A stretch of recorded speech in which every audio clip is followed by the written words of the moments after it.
Today we will discuss about Earth's atmosphere, its basic characteristics and the long-term changes in a changing climate. Okay. When we see the Earth from a distance, like for example from the moon, Earth looks so beautiful, but at the same time it is so fragile as it is seen. This is a photo taken from the moon by the space travelers. You know, the Earth is positioned in the solar system in such a way that we receive the correct amount of radiation to have the kind of temperatures that are prevailing here. Why we are having that much importance here is if we are too close to the sun, the radiation coming is very high and the temperature would have been very high. If we are farther separated, the temperature would have been very low.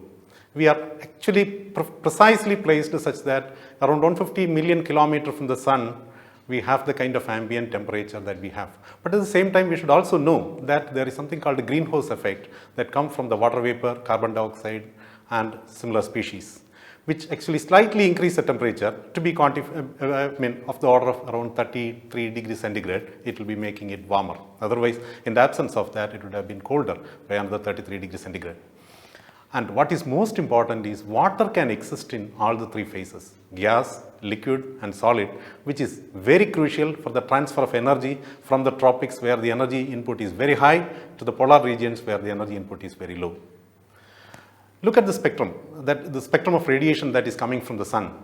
You have most of the energy is confined at around 0.4 to around 1 micrometer or 1.5 micrometer. But then we have substantial amount of energy that is there at the lower wavelengths, that is X-ray, gamma ray, though the energy is much less comparable to what we see in the visible and infrared. This is very crucial for the sustenance of life on Earth. For example, we know the effect of ultraviolet radiation that we have in the absence of ozone and things like that. Not only that, we have the X-ray and gamma ray that are coming, which produces ionization in the upper atmosphere, which produces a host of phenomena, including it is very important for the safety of our satellite systems. And that is highly variable. You look at the spectrum, there is a dashed line that is seen here, that is of the order of, it's called a Planck's black body curve. Okay, that is any black body at 6000 degree Kelvin will be emitting a spectrum like the dashed curve. Okay, but at the same time, it follows most of the energy is confined to that spectrum, but on the left side you have the ultraviolet and X-ray where that departs. That is because the radiation coming from the interior of the sun is also reaching us.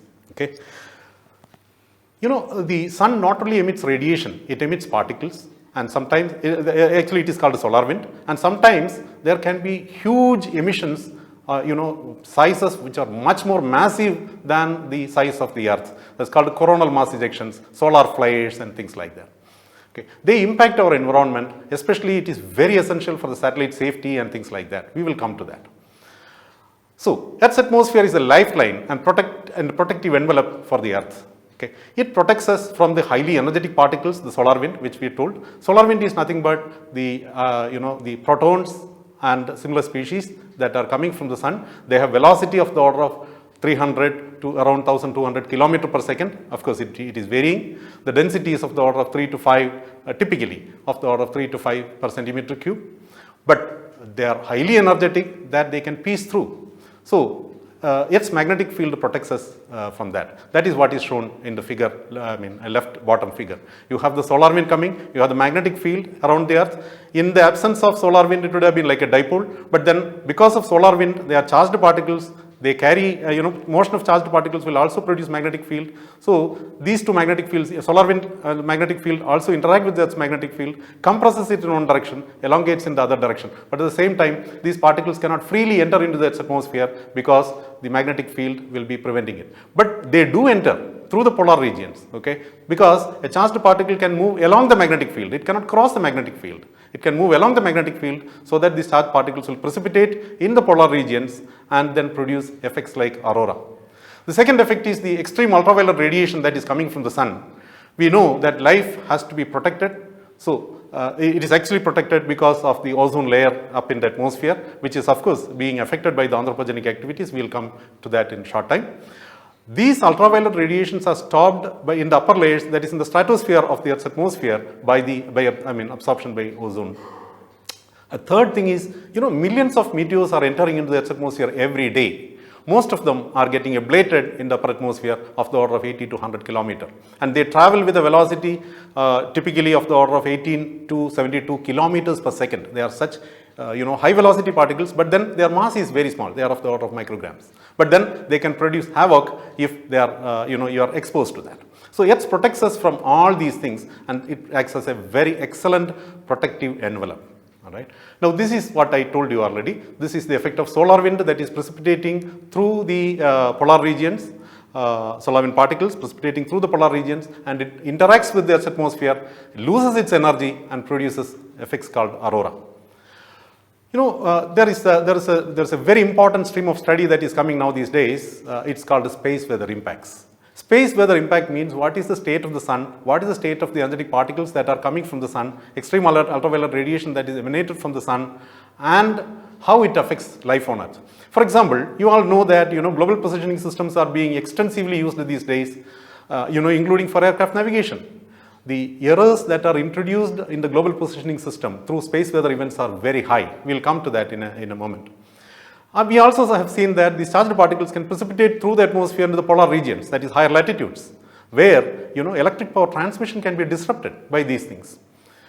These charged particles also can affect the satellite communication by producing scintillations, and they can also affect the satellite safety. Like the satellite systems can be completely out if they are exposed to high energy particles, and satellite also can be getting dragged by these effects. So all these extreme ultraviolet radiations that is coming from the sun can produce ionization in the atmosphere. You know the ionization potential. Your students, you know the ionization potential. So these particles, these highly energetic radiation, extreme ultraviolet radiation can produce ionization in the upper atmosphere. We call that as the ionosphere. And we have different layers in the atmosphere. This figure shows the number density, typical number density of electrons and the total number of particles in the upper atmosphere. They are quite significant when you go to 100 kilometer and above. And they have very important implications on communication and systems like that. All right. In fact, both ways. In satellite communication also they affect. The GPS signal also is getting affected by when they pass through the ionosphere, as well as they also affect the, are influenced by the long range communication in the ground without satellite. So the impact of ionosphere on the global positioning and aircraft navigation, that now the aircrafts will be taking off and landing in the Gagan project, wherein the aircrafts will be taking its positions from the GNSS satellite signals. But the basic principle of that is a time delay that is coming from the satellite to receive your place. Now the time delay can be affected by the refractive index of the atmosphere. Refractive index of the atmosphere will be controlled by the neutral density, water vapor, and ion concentration. These need to be corrected. If it is not corrected, there can be significant errors in the geographical location and altitude of the data. So for an aircraft, especially when it is landing, it is very, very crucial. For example, you can imagine if an aircraft is landing with an error of 1 meter, there can be big accidents and things like that. So this need to be corrected, for which we require constant monitoring and modeling of the ionosphere globally. In ISRO, Space Physics Laboratory, Vikram Sarabhai Space Center has developed models for the ionospheric and atmospheric correction of the GNSS signals so that they can be highly accurate. Definitely, yes, it needs further improvements for the spatiotemporal variations. You look at the composition of the Earth's atmosphere. Let us come to the neutral atmosphere now. You know that around 78.1% is nitrogen and around 20.9% is oxygen. But there are other trace species. It is water vapor, carbon dioxide, ozone, nitrous oxide, chlorofluorocarbons, and the other species like aerosols. Though actually most of the atmosphere is composed of nitrogen and hydrogen, of the order of 99% and around 1% argon, these trace species have very crucial role in sustenance of life on Earth. You know very well that the effect of ozone in protecting life on Earth by absorbing extreme ultraviolet radiation coming from the sun. You know the effect of carbon dioxide by producing greenhouse effect so that it warms the atmosphere and keeps as a protective envelope, a blanket kind of thing. And you know the effect of water vapor. It affects, it produces both greenhouse effect. It also produces the exchange of energy, because it can be, where the energy, solar radiation is very high in the tropics. So tropics will keep on getting heated up. This heat has to be taken up and then dissipated to other regions or transported to the other regions, which is carried out by water vapor, because water can get evaporated. Latent heat evaporation is taken, it gets condensed. Latent heat evaporation is condensation, so that energy is released. It can also move laterally, like from the equatorial region to the polar regions. And there are third species like aerosols. To a limited extent, aerosols are extremely important for producing, precipitation, rain, because they act as cloud condensation nuclei.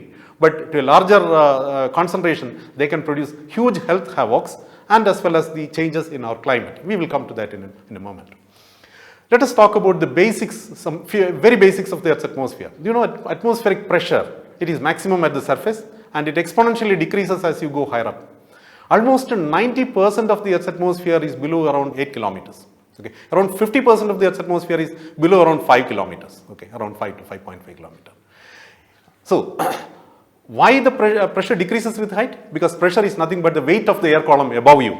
So, that weight is exerted to the ground by the gravity. Okay. I take a typical example. The surface is having of the pressure is of the order of we say 1000 hectopascal. 1 hectopascal is 100 pascal. 1 pascal is 1 Newton per meter square. Okay. So 10 power 5 Newton per meter square is the surface pressure, which means the weight of the air column above 1 meter square has to be of the order of 1200 kilogram. Means around 1200 kilogram of air is above 1 meter square. You just consider a person. His cross-sectional area can be of the order of 400 centimeter square. Okay. If you multiply these two, you have around 408 kilogram of air above, actually acting vertically down. The weight is acting vertically down on the head or shoulders of a person. But do you really have it? The force is, yes, it is there, but then it is balanced by the hydrostatic, the pressure from the high pressure to low pressure, because in the lower altitude you have very high pressure. As the altitude goes up, you have very low pressure. So there is, air is a fluid, it can move. So it will move from a high pressure to low pressure. So there is a force that is acting from the high pressure to low pressure, that is called a pressure gradient force. There is a force that is acting down because of the weight of the air column, that is gravity. These two things balances. That is what that equation shows. Dou P by dou Z is equal to minus rho G. Minus means the sign is in opposite direction. So these two things balances so that you don't feel that 408 kilogram. Otherwise, we would have been crumbling. Of course, that I told you just to evoke interest in you. We have conditioned life in this environment to live in this kind of ambient atmosphere. Imagine if you are going to Himalayas or maybe still higher up, what is the kind of pressure there? Extremely low. You will not be able to sustain. Same is the case with, can you go down in water? How much? Without the other external aids, you cannot go down to the water maybe beyond around maybe 50 or 100, maybe of the order of 50 meters. You cannot go. Even 50 meters will be an expert, very, very expert's job. All right. Now, the atmosphere also can be classified into several layers. This is a model atmosphere which is developed in ISRO for the equatorial region. The temperature decreases with height as you go higher up. It decreases up to around 17 kilometers, we call troposphere. That lowest layer is troposphere, and it comes to a minimum that is called a tropopause. Then temperature increases because ozone is there in the upper atmosphere, all right, as stratosphere. So that ozone will absorb extreme ultraviolet radiation, so temperature will start increasing. And that continues up to around 50 kilometers. Above that, again temperature decreases because ozone concentration gets reduced, and that is called mesosphere. Above that, temperature drastically increases, it is called the thermosphere. That is because you have extreme ultraviolet radiation coming from the sun, produce ionization, so that energy is absorbed. Obviously, temperature has to go up. And you should also know one thing, the temperature can be of the order of 500 to 1400 or 1500 degrees centigrade or Kelvin, depending on the solar activity. But you should know one thing, this temperature, if you go there, you will not get burned because the number density of molecules is extremely low. That the number of molecules that impinge in your body will be very less. Then what does this temperature mean? Your students, you know the kinetic temperature. Kinetic temperature means any molecule having a temperature T will be moving with a velocity V such that 3 by 2 kT is equal to half mv square. 3 by 2 kT, K is the Boltzmann constant, T is the temperature, equal to half mv square. M is the mass of the particle. So that is what this temperature is when you go to the mesosphere and thermosphere. You will not feel, you cannot measure with a thermometer these kind of temperatures. All right.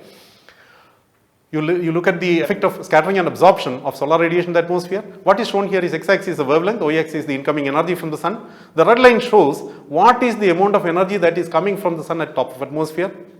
And the blue line shows what is reaching the surface. You see there is a difference between the red and the blue, and there are absorption bands. So bands over which some species absorb, but most of the radiation otherwise is not absorbed. there is large difference that you see at around 0.5 to around 1 micrometer or around 0.8 micrometer, which is caused by scattering of the scattering by molecules.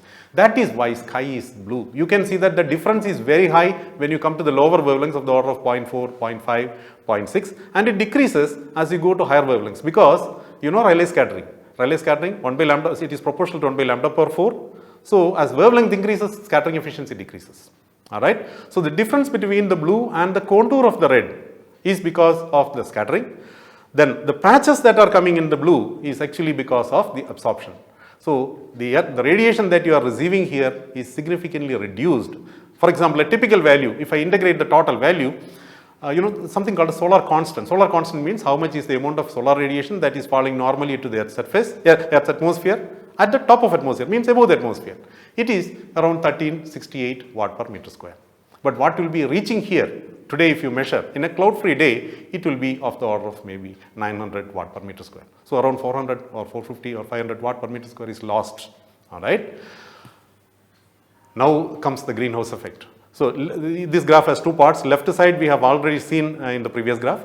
On the right side, what is emitted, because the radiation is also, Earth is a black body, all right. Earth has a temperature, so it emits and the radiation will go back to space. But what is shown there is the spectrum, means wavelength or wave number versus the flux. You can see the contours that are continuous lines. Actually, that is the radiation that would have gone to space if there was no absorption taking place in the atmosphere. But what is going to space is the line that is actually irregularly varying. Actually, it is not irregular. There is a strong absorption that is happening at around 9 to around 12, 13 micrometer. That is actually because of the absorption by carbon dioxide. So what is emitted by us is absorbed by the carbon dioxide, and they re-radiate back to us and back to space. Effect is all the radiation that is lost from the Earth is not going to space but then coming back. This is called the greenhouse effect. This is a typical example of greenhouse effect by carbon dioxide. Water vapor also has similar effects, and ozone has similar effect, methane has similar effects. And the region where that absorption is not there, that is called atmospheric window, and that is very important for satellite remote sensing, because the radiation that is emitted from their surface will directly reach the satellite without any attenuation. So you can probe the surface in the infrared. In the visible band, of course, we have seen the absorption band already. And imagine what if carbon dioxide was not present? That absorption would not have been there. The radiation would have gone back to space. The radiation coming back to space in the infrared would have been lesser. The temperature would have been very colder. Okay. So we already explained the greenhouse effect, and greenhouse effect means the infrared radiation that is emitted by the Earth is partly absorbed in the atmosphere and re-radiated back to space and back to the Earth and some to the space. Effect is there will be an increase in infrared radiation that is in the Earth's atmosphere, and it produces of the order of, on average, global average, around 33 degrees centigrade increase in Earth's temperature. That is called the greenhouse effect. Now we also know that so far we are discussing Earth as a whole, as a single point, but Earth is not like that. We have most of the radiation coming to the equatorial region and less amount of radiation reaching the polar region. That is what is shown in the blue curve. So the amount of solar energy that is absorbed at the surface is shown in the blue curve. X-axis is the latitude, Y-axis is the amount of energy that is coming in watt per meter square.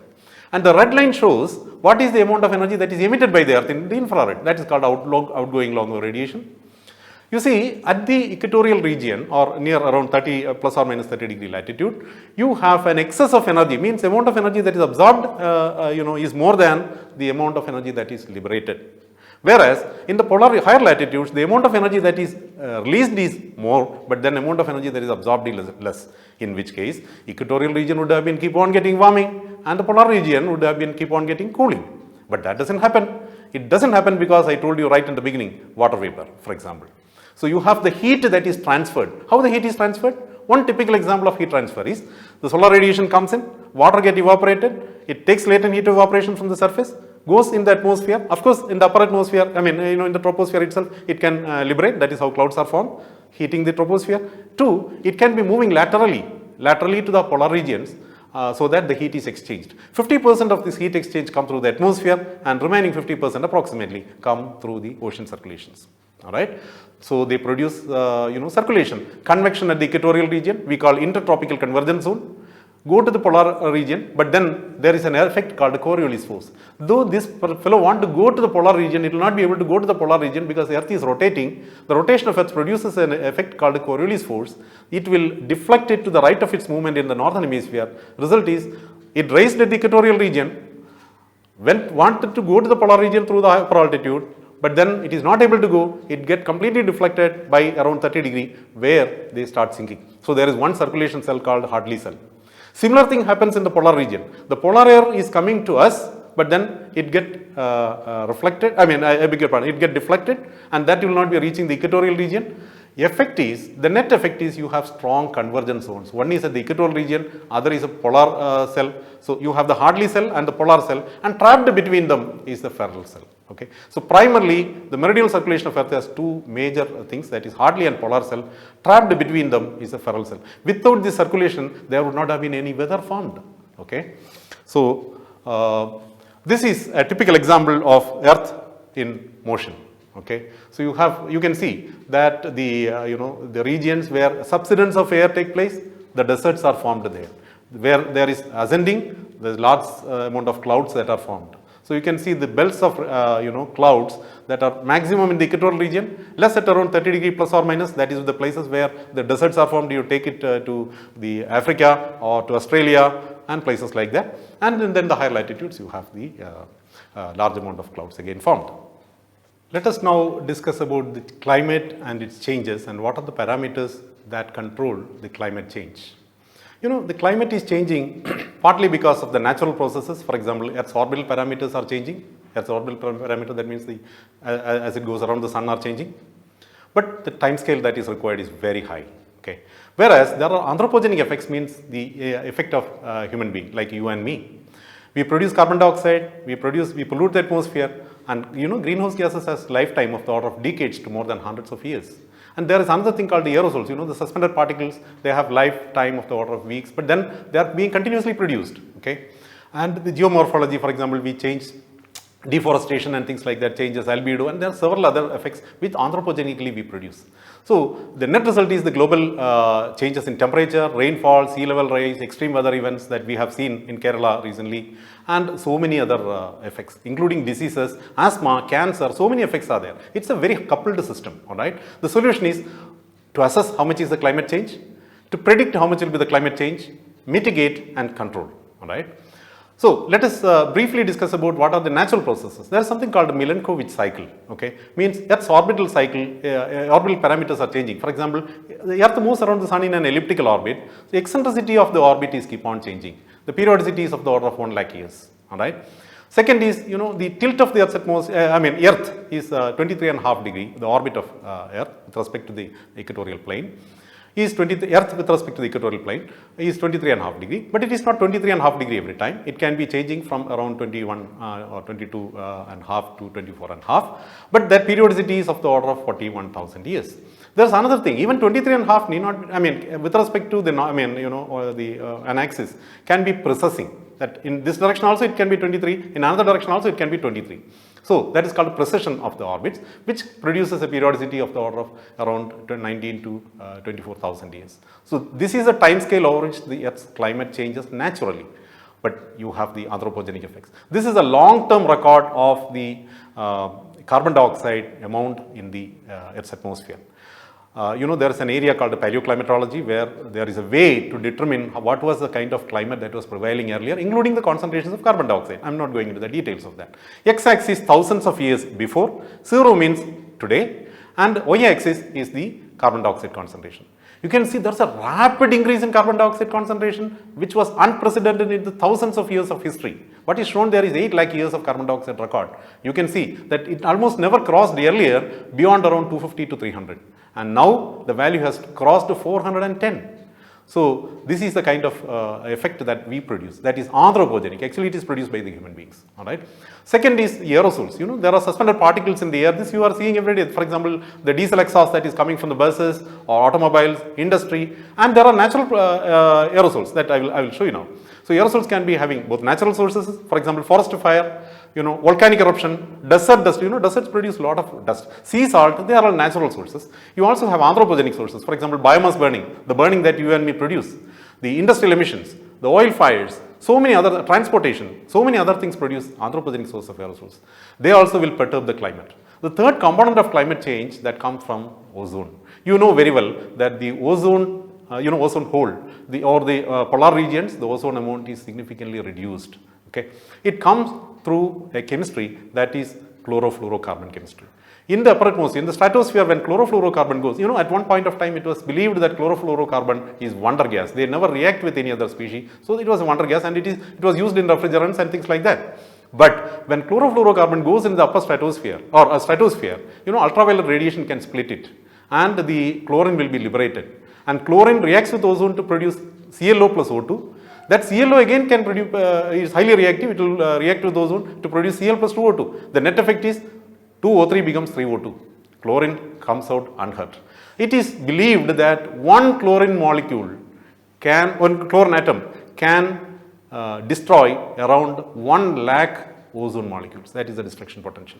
But that destruction doesn't just like that take place. There are certain conditions required. Solar radiation has to be there, then polar stratospheric clouds has to be there because a reaction to take place. So all these things, conditions put together, they are there in the polar regions. That's why they appear in the polar regions only. Okay. These, the ozone is destroyed by the chlorofluorocarbons.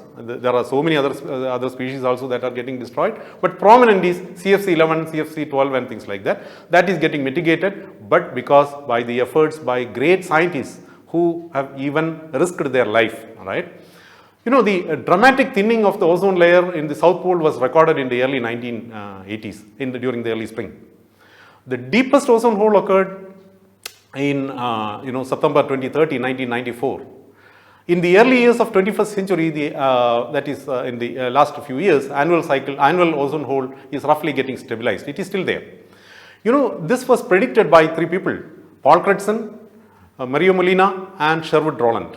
They predicted it, they received Nobel Prize, but then they did not just predict and leave it at that. They continued with persuading the humanity, the governments, that ozone destruction will be a very, very important thing. Nobody believed them. They predicted in 1975, but even ozone hole was detected only in the 80s. And then governments got alerted, people got alerted, and then you have the global recognition of the destructive potential of chlorofluorocarbons led to the 1987 Montreal Protocol, a treaty for phasing out the production of ozone depleting chemicals, which is implemented now.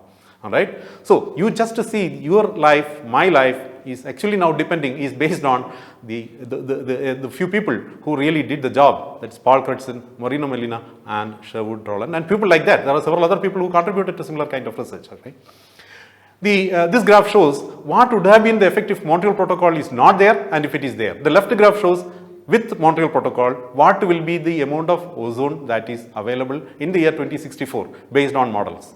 And the right graph shows, figure shows in the absence of that. You can see the value would have been less than 200 Dobson unit, which means the entire Earth would have been affected. But because the Montreal Protocol, we are saved, and you can see the left side. All right. But even now ozone hole is there. This is a figure for the September 2020 in the Antarctic region. So we have summed up what is the climate change that is going to be, and there are forecasts. We understood what is happening in the past. Now we have to forecast what will happen in the future. There is something called the Intergovernmental Panel for Climate Change, IPCC. They produce assessment reports periodically. This graph I have taken from the assessment report 5, which is most recent. This shows what was happening in the past before year 2000 and what will happen after 2000. All right. The red graph shows, there are two scenarios there are several scenarios which they considered. Two scenarios only are shown here. One is, you are leaving things uncontrolled or rather less controlled. The second thing is you are imposing strict controls on the emissions, greenhouse effect, carbon dioxide and things like that. That is blue. In either case, the temperature, that is the left graph, it shows that by 2100, the temperature will increase from of the order of around 1 to 1.5 degree up to around 4 degrees centigrade over the global average. Okay, this is going to happen. But what is the real value? It depends on what is actions that the governments are taking to reduce the amount of carbon dioxide. Let me also tell you, if you reduce the amount of carbon dioxide today, there will be carbon dioxide effect going to be lasting for another 30-40 years because that carbon dioxide will not be coming out of the atmosphere for another 30-40 years. Right? The right graph shows how much is the amount of sea level rise that will happen. Sea level is going to rise, it is in meter of the order of 40 centimeter to of the order of around 80 centimeter globally, depending on the scenario. Is that going to be uniform over the globe? No. Actually, it is going to be spatially varying. This graph shows, you just focus on the right side. On the worst scenario, the temperature over the Indian region is going to rise of the order of 3 to 4 degrees centigrade. All right. This is shown over different parts of the globe. and over the ocean it will be slightly less. And the bottom graph shows how much is the effect in rainfall. There is systematic change in rainfall. Rainfall is also going to increase. But then you should also know this rainfall increase is actually will be caused by extreme rainfall events rather than the slow rainfall events which is really required for us. So that also will be catastrophic. All right. So now we are going back to, we have to observe all these things, we have to monitor the systems, we have to have mitigation. Right? So satellite based monitoring and applications is one thing which we will be briefly discussing on this one. But then in addition to atmospheric science, you have host of applications, you have resource management, agriculture crop monitoring, meteorology, daily weather, including cyclones, tracking and then landfall, disaster management, urban planning, pollution monitoring, climate change monitoring, national security, navigation, satellite safety. The application of the satellite remote sensing is enormous. So the basic of remote sensing, this is your students, that's why I put this slide.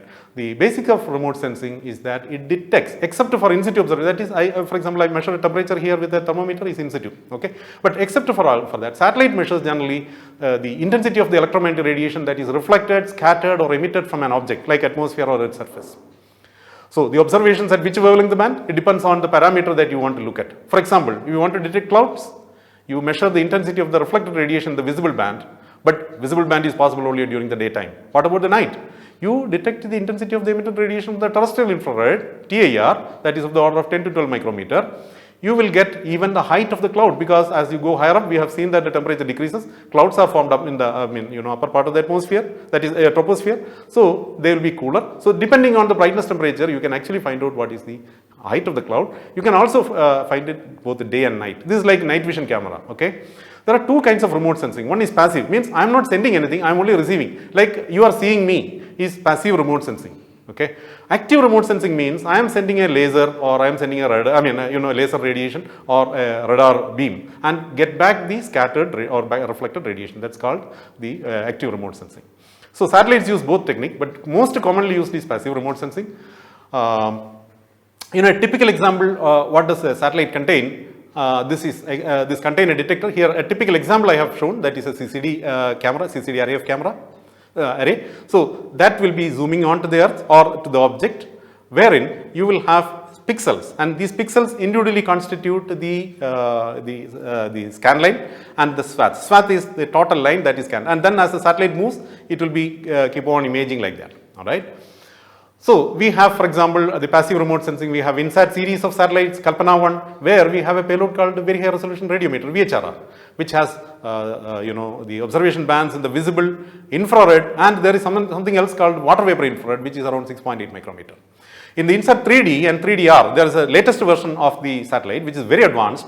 It has a VHRR, that is Very High Resolution Radiometer, and a sounder. A sounder contains 17 channels of observations right from the visible band to the infrared, which will be able to profile the temperature, humidity, and things like that. So it's a very, very advanced system. We, when we are observing, we generally call two types of orbits. One is the polar orbiting satellite, other is the equatorial orbiting, the geostationary orbit, that is the equatorial, it's in the equatorial plane. For example, Kalpana or INSAT series of satellite is geostationary satellite. We have polar orbiting. For example, IRS satellite is polar orbiting. The advantage of geostationary is that it can observe a region continuously in time. Like every 15 minutes, actually when cyclones are coming, every 15 minutes we are tracking the cyclone, all right, because of the geostationary orbit. But then in polar orbit, you will not have that. For example, if it is sun synchronized polar orbit, then you can have only 2 observations every day, which will be at fixed local times, okay. But then both has its advantage, because that will cover the entire globe. The polar orbit will cover the entire globe, but frequency observation is less. Geostationary orbit will cover a region, but then continuously in time, all right. This is an example of INSAT 3D visible band. I just wanted to impress upon what is the, the kind of quality that you will be getting. This is over the entire hemisphere of Earth, observed by INSAT 3D in the visible band. You see, the first top left graph is for 1:30 in the midnight, and then early morning 6 o'clock. The right bottom is at 12 o'clock noon, and the bottom left is at the evening, 1800 IST. You can see that during the night time you will not be able to see anything, but during the daytime you can see the clouds, and the bright things are actually either deserts or polar region, the bigger part, the ice caps like Himalayan region, or the clouds, right. Now come to the infrared. The same figure in the infrared shows whether you take in the morning, evening, afternoon, or any time, you are able to get it, because it is not getting reflected, the solar radiation reflected, but rather it is emitted radiation like a black body, like you and me, all right. So you will be able to continuously observe in time. All right. You can even detect the cyclones and things like that with this. But then this will not be able to penetrate what is happening interior of the cloud. For that, you require active remote sensing. For example, there is a typical example of active remote sensing is the cloud radar that is in space. When cloud radar was actually, it will be piercing through the cloud, and then you will be getting this backscattered radiation which can be used to image the cloud. That is what is shown here. X-axis is the latitude, y-axis is the altitude, and for different longitude sectors is what I have shown here. Okay. They actually produce discovery class things. For example, over the Indian region, in the second graph, you can see a hole like thing in the middle. That was undiscovered till the advent of the cloud radar, and that was discovered in our group. Now, there are several other active remote sensing sensors. For example, the SCATSat is an Indian satellite, which is a scatterometer, which can observe the winds in the open ocean continuously. I mean, means whenever the satellite comes. So surface wind can be continuously observed. These are the regions where otherwise satellite, observations are very, very limited, like 1 or 2 shipborne observations and things like that. There are several other applications of the satellite remote sensing. For example, this is a typical example of night light that is seen in a satellite. You may imagine what is the use of these things. But then, if you want to remotely sense the productivity or the advancement in a region, you can have the night light and you can have the advancement that is happening in night light as a function of time. You can see how much development, economic developments are being taken place, right? Forest fires. The forest fires can be detected by the satellite. This is an image of the forest fire over the entire globe happening in April 1992. This is a typical example. Lightning. Global lightning map is what is shown here. All right. Again from the satellite systems. What is most important? Sea surface temperature. We know that sea surface temperature is a crucial parameter for the weather and climate. This can be observed from the satellite. Soil moisture. Actually, soil moisture is a very, very important parameter, and then the whole globe is now focusing on the advancements in soil moisture detection by the satellite. We can detect soil moisture from the satellite, the amount of moisture that is available, which is very important for agriculture purpose and weather prediction. So, satellites can do everything? The fact is no. Satellite has several advantages. It can cover a large area with the same instrument, so calibration is not an issue. Truly representing a region, unlike the point observation which you make otherwise, for example, like Trivandrum. Not biased with the local conditions or instrumental variations, but then there are several disadvantages. They are not directly observed. They are actually remote sensed. Means you have to invert the radiance that you got to a geophysical parameter. There are several assumptions involved, so accuracy will be relatively lesser compared to the in-situ observations. Third is the observations at a given place is limited because of the repeativity of the satellite, and depending on the spectral band, certain geophysical features cannot be observed by the satellites. Okay, so we need to have a merger of the satellite observations and in-situ observations. This is what we do in India. This is what we focus on ISRO. ISRO has extensive ground-based systems as well as satellite-based observations, and then we integrate all these things from aircraft observations, shipborne observations, airborne observations, ocean buoys, and the glaciers as well as the network over the Indian region, assimilate them together, have an integrated study. This is what we do over the Indian region. And thank you very much.